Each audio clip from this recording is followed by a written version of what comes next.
is that it is a philosophical drama that tells you how to live your life in story format. So I'm going to break this down here. So everyone, therefore, who hears these words of mine and does them, I will liken him to a wise man who built his house on a rock.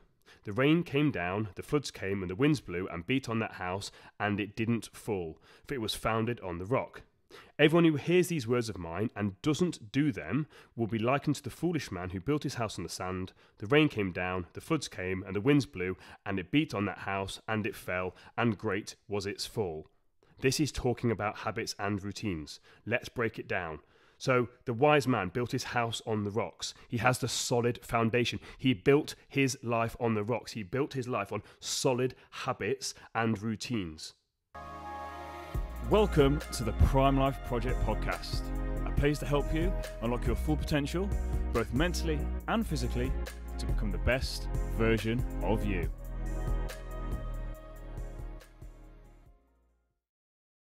Welcome back to an episode of the Prime Life Project podcast, a place to help you both mentally and physically become the best version of you. I'm your host, Daniel James, and today it's just me. I've got some really, really good guests and podcasts lined up coming in the future, so really looking forward to sharing that with you. I will make an apology before I get started on this episode. I've been ill this week, so I'm literally, do you know when you think you're feeling a bit better, and then you kind of go and try and live your life, and then your body's like, still not quite ready yet. That was me yesterday, so I'm still not 100%.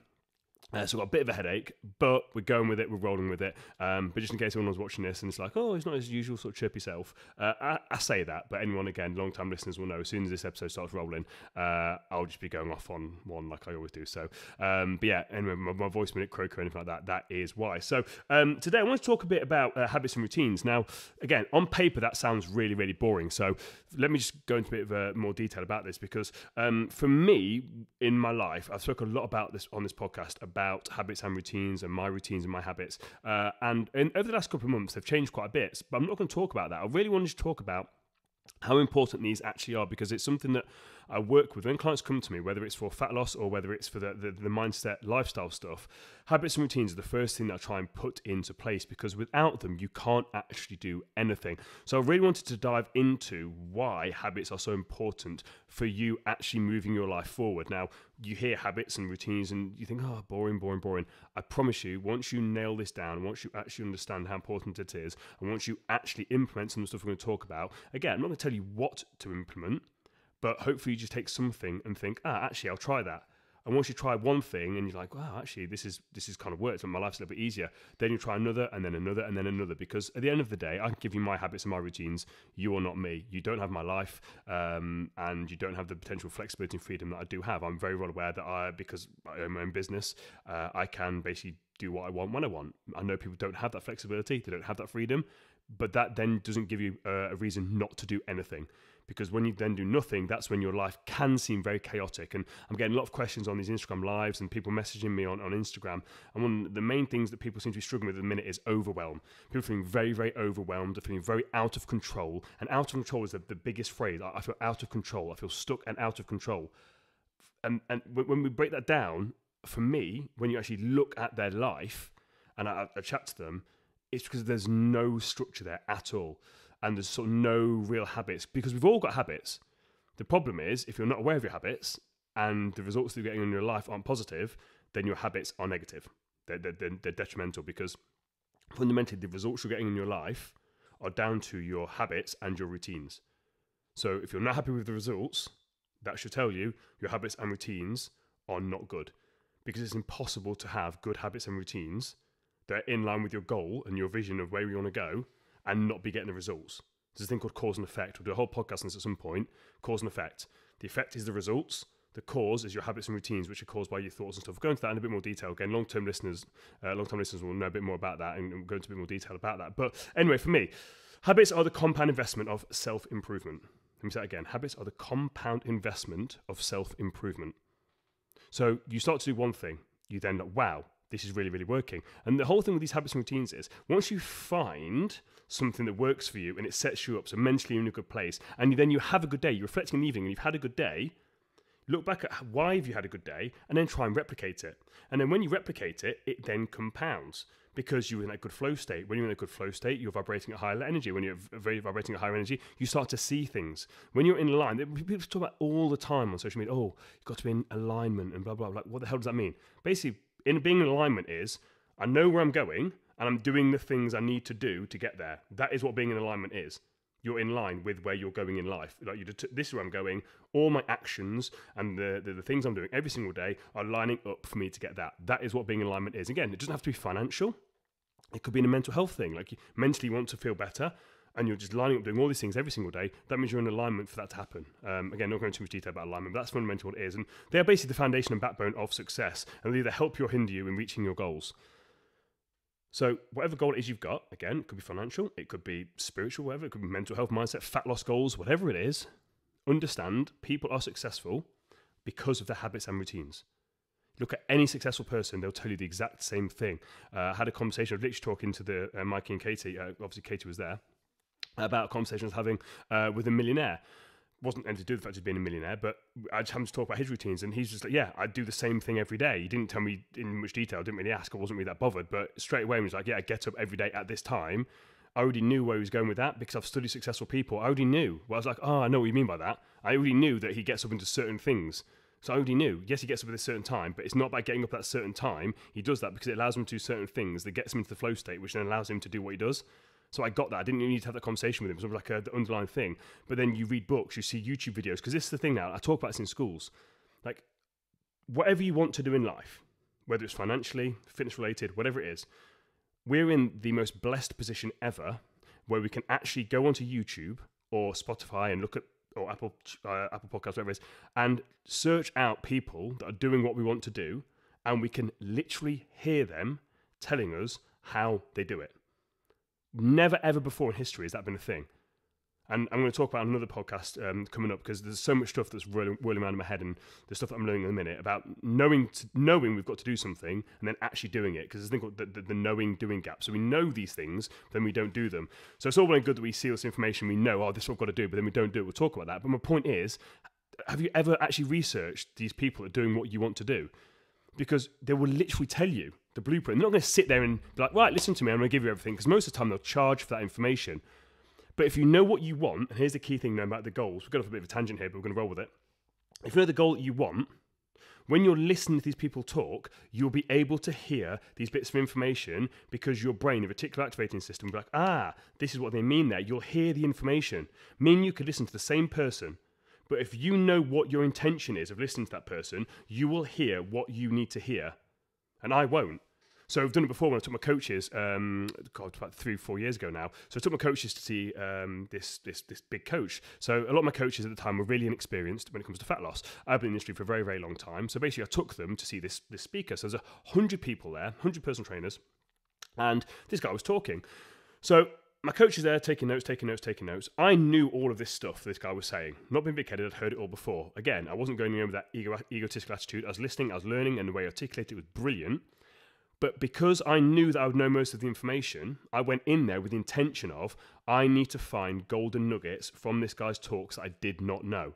So by the end of it, you could have compared my notes with my coach's notes, and mine would have been substantially different because I was looking for the golden nuggets that my coaches wouldn't have even picked up on because they weren't on that level. They weren't on that frequency. This is how it works. Once you understand where you're going, yes, you need to do the groundwork first, for what my coaches were doing, but then once you've got to a certain level, you then get yourself to that frequency to hear what you need to hear. So I was there. I wasn't listening to the other stuff because I already knew about the proteins in the car. I knew all that stuff. But there's little nuggets which 99% of the people in that room would have bypassed because it wasn't relevant to them, or they wouldn't have understood the importance of that information. But I did. So then I can then take that and I can then implement it. Same with anything. When you listen to me talking or whatever it is, where you want to go in life, just find these people out. They're on YouTube, whatever it is. And the key thing with this is people, when they're talking, they will let slip information they don't mean to do. Because like right now, like I've just gone on a massive tangent because my subconscious is talking to you. I can't consciously talk. I can't think this fast. So I'm just talking. So my subconscious is talking to you. So same with these millionaires or these successful people. They will just be talking and they will let something slip that they may not necessarily mean to. Maybe a bit of a trade secret or something they do. But if you're not there ready to listen to it, you'll just bypass it. Because I could tell you right now in this podcast episode, like some stuff about how I run my business. and you're listening to it, you don't really care because you're not trying to run the same business as me. But if you are trying to run the same business as me, and you're like, right, I'm listening to every single one of Dan's episodes, and I'm just trying to find what makes Dan a bit special about his company. Bam, you'll hear it, and you're like, wow. And that one bit of information gives you an insight into how I do things. And that could then change the complete trajectory of your life. I hope this all makes sense. Like I said, I find it really hard. I say find it hard, I love it. But when I'm just talking to myself right now, I'm literally having a conversation with myself. I'm like, I hope people understand this, but obviously I'm not talking to anyone. Am I making sense? Yeah. Okay, cool, good. Just a nutter just talking to myself. So, again, long-term listeners will know that I'm not religious, I'm spiritual, but I want to take you to a biblical text here, which you probably would have heard when you were in primary school, but I'm going to read it out for you because it's really important when it comes to habits and routines. And this is what I believe too when it comes to the Bible as well. My view on the Bible is that it is a philosophical drama that tells you how to live your life in story format. So I'm going to break this down here. So, everyone, therefore, who hears these words of mine and does them, I will liken him to a wise man who built his house on a rock. The rain came down, the floods came, and the winds blew and beat on that house, and it didn't fall, for it was founded on the rock. Everyone who hears these words of mine and doesn't do them will be likened to the foolish man who built his house on the sand. The rain came down, the floods came, and the winds blew, and it beat on that house, and it fell, and great was its fall. This is talking about habits and routines. Let's break it down. So the wise man built his house on the rocks. He has the solid foundation. He built his life on the rocks. He built his life on solid habits and routines. And again, when the winds came down, the floods came, whatever it is, all this stuff happened. That's life throwing everything at you. And it can try and destroy your house. But if it's built on solid foundations, habits and routines, then no matter what is going on in your life, you can still get up and execute on. Your house is going to stand tall. It's going to stand firm. But if you're just sort of building this sort of life and you don't really know how you're doing it, you're building your life on really poor, potentially really weak, vulnerable foundations. So when the life does happen, because life is, we said this before, life is always going to be the same. It's always just going to throw curveballs because that is what life does. And if you don't have these good, strong, solid foundations, your house is going to fall. And you're going to fall, and you're going to fall, and you're going to have to start and try and rebuild again. Again, it says it right here. This it literally explains it in the Bible. That's why I love reading stuff like this. And this isn't just in the Bible, it's in all these religious texts. They give you the information, but they give it you in story format. But you have to kind of listen, kind of break it down. That's what this story is all about. The solid foundations, the habits and routines that you live your life by, they are the things that will help you moving forward in your life. You've got to build them on the rocks. You've got to build your house with strong, solid foundations. And no one actually thinks about that. Because with poor habits and routines, we become very reactive to life. We react. We don't want to react to life. We want to respond to life. There's a key difference here. Reacting is something happens and bam, straight away you react. When you react, you're coming from a place of subconscious, like again, just not really thinking. And again, you don't get the outcome. This is when you say stupid things you don't mean with your partner, with your kids, at work, whatever it is, you're just reacting. If you've got good, strong habits and routines that gets you into a place of calmness, stillness, where you're like, right, I'm in control of what's going on here. I've woken up in the morning, and actually what I've done is I've basically sorted my life out. I'm very, very calm. I'm very relaxed. I'm feeling really good today. I'm kind of in my little flow state.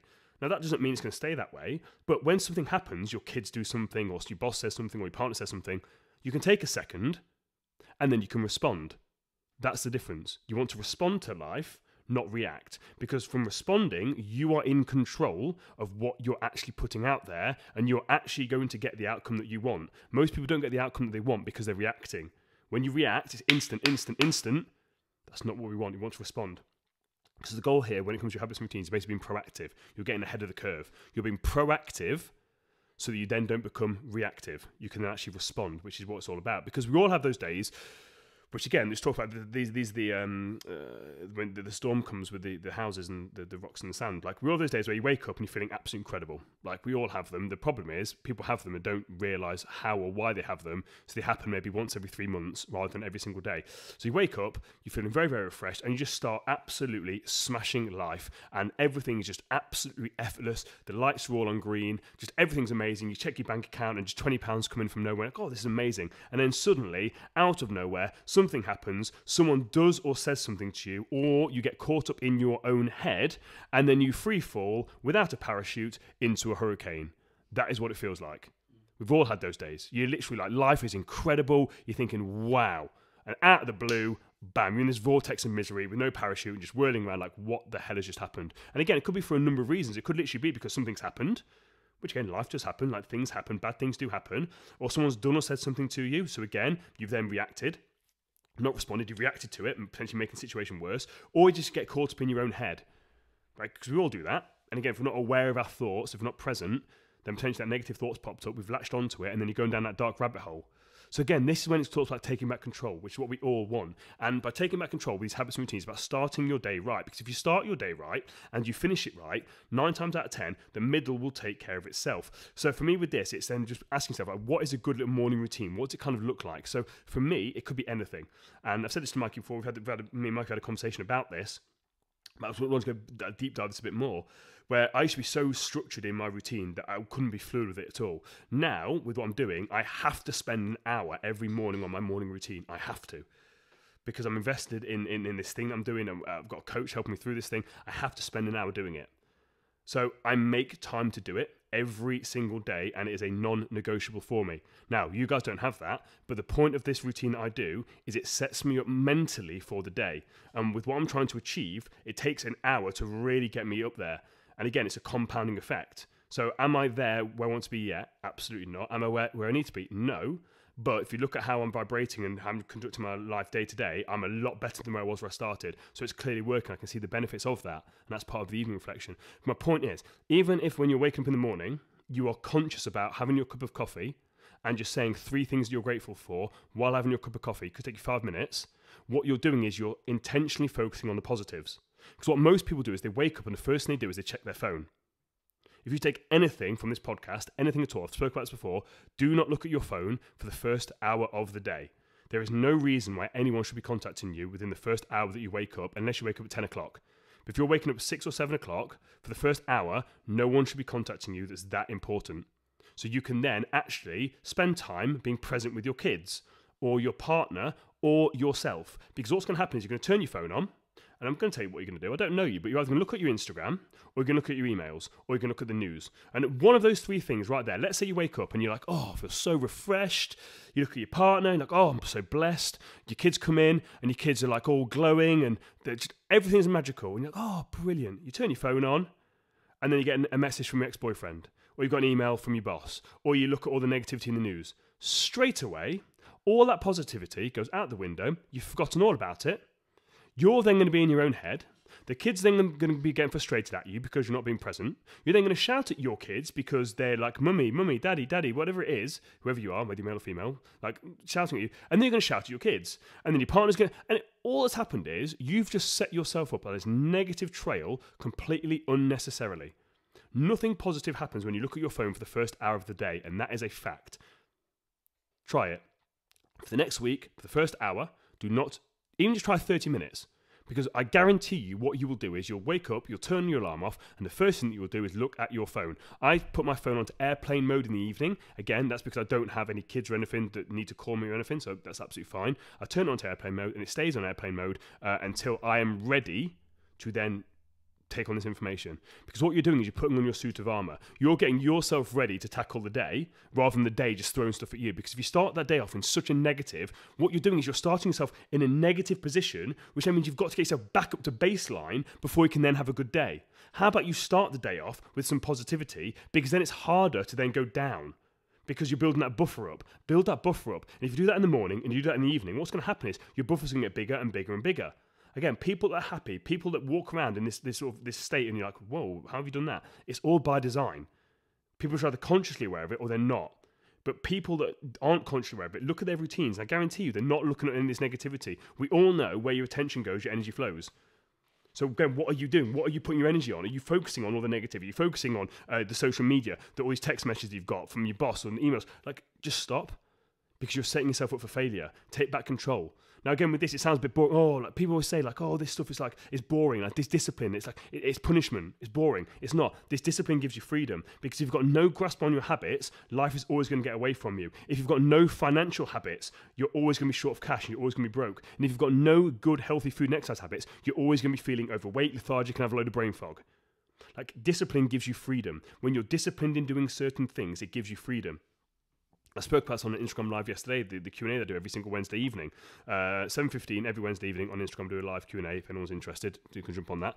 But I was talking about this yesterday, and I was talking about, where's my brain gone with this? Discipline. So discipline, people think that people are either born with discipline or you're not.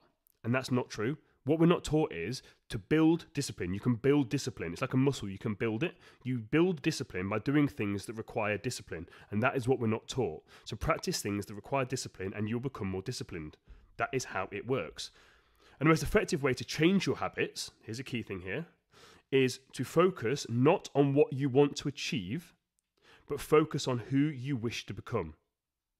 So for example, if I'm overweight and I'm lethargic, what would a fit, healthy person do? If I want to be a millionaire and my financial habits, what would a millionaire do? All of these things here, focus on the person you want to become. Would a millionaire be throwing money away? Potentially a millionaire is a bad example because potentially we're just throwing money at stupid things. But think of a millionaire who was trying to build the millions. Would they have wasted their money away on this little thing? No. So why are you doing it? Because if you want to become this person, you've got to do what that kind of person would do. You ask yourself, is this in line with the kind of person I want to do? Because if you was like, I just want to change these habits, why do you want to change these habits? What kind of person do you want to become? I want to become this kind of person. Cool. Then use that as a standard. Remember all those belts that used to come out with? What would Jesus do? Remember that? Remember the things there? What would Jesus do? Yeah, all saints spirits, that was it. What would Jesus do? Like, so again with that, it's not what would Jesus do? What would this version of me do? Question mark. And ask yourself that. What would this version of me do? And then basically judge it from there. So that's what we want to do. And again, you build discipline by doing things that require discipline. And again, it's all about just winning the day. I spoke about this multiple times. Just win the day. Every single day, just try and win the day. And you're not going to be perfect. But again, mathematically, to win the week, all you've got to do is just win 4 out of the 7 days. So if you do forget to do your habits one day or something goes a little bit wrong, cool, don't write off the whole week. Just get back on it straight away. Because that's what happens. We have the best intentions to do these things. And then we miss it one day. We're like, oh, right, it's undone. It's not how it works. It's not how it works at all. So what you do is you get yourself back on the horse again because you can still win the week. And all you're doing is by winning the day, it just slowly compounds day after day after day after day after day. So here's some little steps you can do to help you take back control. So little things here. Journaling is a key one. Because for me, journaling, and this talk about get back in control, we can't think properly inside our own heads. When you're inside your own head, the analogy that I use with this is like a washing machine, where basically you've got one item of clothing, so this thought goes in, and then it's swirling around. And when you're trying to think about that, more items of clothing get thrown in. And before you know it, you can't really see the item of clothing that you want because just clothes are just spinning around. You can't really think properly inside your own head. So just get things down. Daily journaling is something that all of my clients have to do. So again, I'm giving you an insight. Every single one of my clients has to, again, start the podcast. Remember what I said. If you listen to what Dan does, I've literally just told you. Right there, little nugget. Like, cool. So I kind of want to work with Dan, not sure what he does. I've literally just told you. So pay attention because I'm literally about to tell you what I get my clients to do. Here it is. Daily journal practice is basically one of the most effective ways that you can understand yourself, which is fundamentally what we want to do. We want to understand ourselves. Once we understand ourselves, we then know how we work.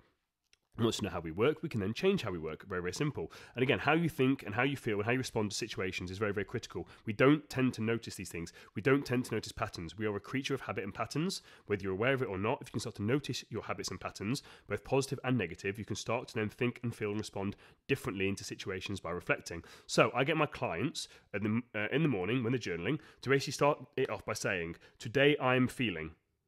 And then you just free write. Because this allows you to have an open, honest conversation with your subconscious. So when you're free writing for 10 to 15 minutes, as I've said before, you want to try and turn your conscious brain off. Because if you're writing that, how am I feeling today? You're going to start thinking, you're going to think, oh, how am I feeling today? So that's how you start off. But if you say to yourself, you don't let that pen stop for the whole 10 to 15 minutes, what's going to happen is your conscious brain can't think that quickly. So your subconscious is going to start talking. And then you're going to find out how you're actually really feeling. Like, oh, wow, I didn't actually realize this was bothering me. But then you realise, wow, that's bothering you. You can then do something about it. You raise awareness. You get the awareness of it, which is what we fundamentally want. And when something happens during the day, just take 5 to 10 minutes to reflect on what's actually happened. Like, what has triggered you? Why has this triggered you? Because it's like, it's knocked you off course for a reason. It's knocked you off that flow state for a reason. And if you don't address what this thing is that's triggered you, you're going to get triggered again. And it's going to knock you off course again.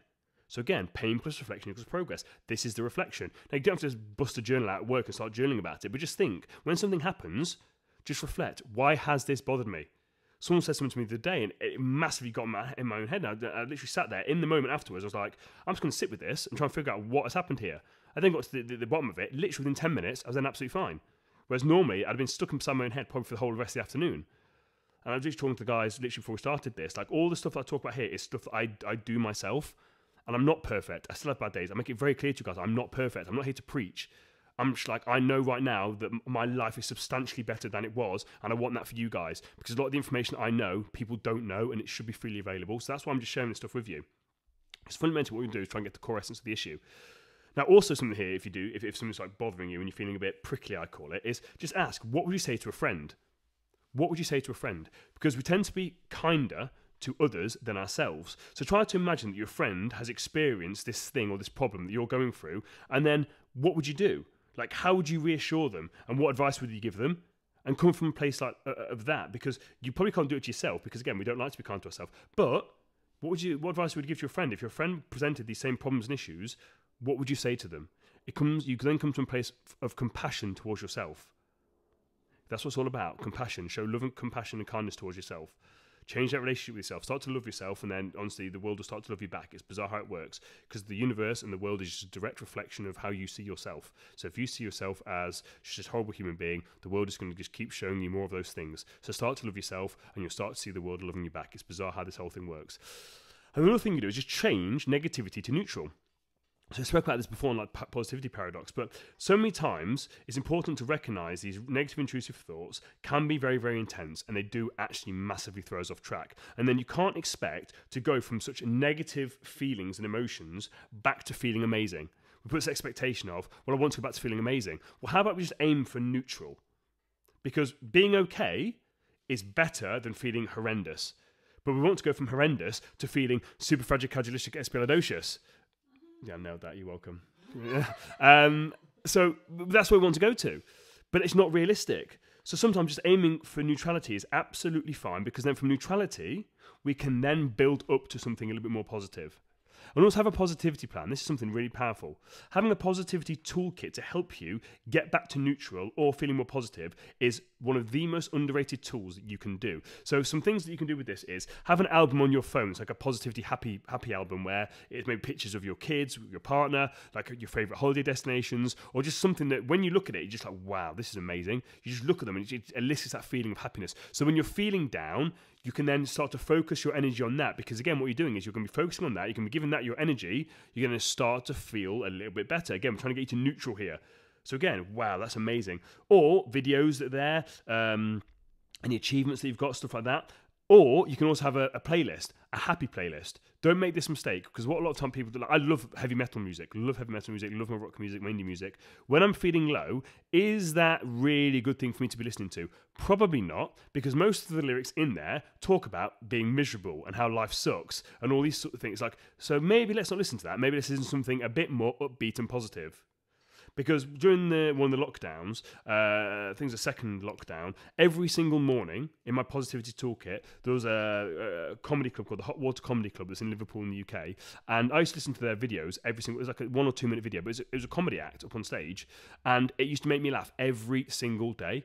Every single morning, I started my day off, when I was having my breakfast, watched one of those videos, it made me laugh. So when it talks about this habit routine, that could just be your routine. Right then, when you're having your breakfast, having a coffee, watch something funny. Cool. So again, watch something funny. Understand here, the key thing with this is, that's going to mean you've got to go on your phone or your iPad. Okay. Make sure you then don't start looking at the news and other things. Go on there and find something positive. Go straight to the thing you want to watch, and then just watch it for 5 to 10 minutes. Make yourself laugh. Straight away, you start the day in a more positive mood. Bam. A lot easier to keep that positive mood. And also visualization can be a very, very powerful tool here, which again, a lot of people do struggle with, but visualization is a really, really powerful tool for that positivity toolkit. And just breathe as well. When you start to notice you're feeling a certain way, just breathe. Like, notice if you're breathing from your chest or from your diaphragm, because if you're shallow breathing, which means it's coming from your chest and it's really shallow and short, that then puts into a sympathetic state, which is your fight or flight response. So if you notice you're breathing very much from your chest and it's very shallow and short, like you're almost about to, have almost like a panic attack, that kind of thing. We've all seen people where they're really short, shallow breathing. Again, pushing that fight or flight response. But once that's like the cortisol and the adrenaline starts to go throughout your body, like honestly, like we can act very, very irrationally, inappropriately, and making things worse than they actually are. So if we can actually take ourselves to a place of, right, I'm noticing this, what can I do about it? recognize it, and then take yourself to that parasympathetic state by actually learning to breathe deeply and heavily through our diaphragm. If you don't know how to do that, practice it. There's some videos on YouTube. There's also something you can do, even if it's just coming from your chest to start off with, but just taking big, deep breaths. So when we're really, really powerful, you can do one where you take 4 seconds in, hold it for 7 seconds, and then 8 seconds out. Really, really powerful. You want to have the long, slow exhale. That is what activates the parasympathetic. It's the exhale. So again, a little bit quicker in, hold it, and slow down. But about this whole thing here, just remember that you are a flawed human being. I'm a flawed human being. Every single person is flawed, and that is absolutely fine. Like, you need to come to a place of just self-compassion. It's important that you've been thinking or doing things a certain way, especially if it comes to bad habits and routines that have been unconscious. You've been doing it for potentially 30, 40, 50 years of your life. You're not going to undo it overnight. And just like when you pull a weed out from the ground, so you pull a weed out from the ground, that weed will still have life energy in it for a good few hours, maybe a few days. That's a weed. Think about your thoughts. So even though you've removed like this negative situation, or this negative habits and negative routines, the impact of that will still have energy until it seeps away and then dies and gets replaced by this new positive habit. So don't just expect to stop doing this certain thing and then your life to be suddenly miraculous, because that's not how it works. Once you've pulled that weed up, it's still going to have life for a few days. Once you've removed that negative habit or that routine or that thought, whatever it is, it's still going to have a bit of power. It's not a problem. Keep planting the positive seeds, and you will be able to reap what you sow, which will hopefully be positivity. And final quote here about this is from James Clear, who wrote the book Atomic Habits. Great book if anyone wants to implement habits. Very, very highly recommend. I recommend it to most of my clients. His quote here is, "Success is a product of daily habits, not once in a lifetime transformations." I hope that you have taken some value from today's episode. Don't forget, if you have taken any value from it, please don't forget to like and share it with a friend. Help us to spread the word to help as many people as possible. I absolutely love you guys. Enjoy your evening, weekend, or morning, whatever you're doing. Take care until next time. Bye-bye.